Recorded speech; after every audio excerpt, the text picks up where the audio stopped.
Mınандай 1 litrlik baklашканы alıp, жанынан тесік тесіп, сол тесікке мына бір жаңағыдай сосын ішетін трубочканы тығу керек та. Мына түбіне кішкентай 50 грамм арақ құю керек. Сөйтіп, мынаның қақпағын ашып, баклашканың ауасын жұту керек.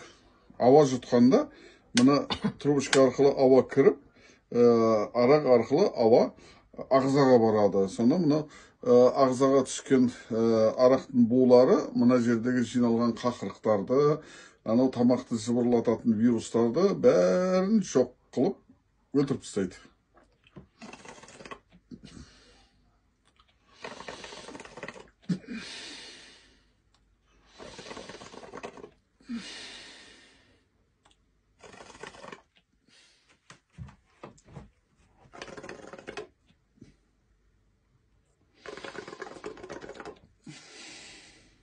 Осыдан кейін адамның кетпей жүрген жөтелі кетіп, бронхы, суықтаған бронхы бәрі қалпына келеді демдеп.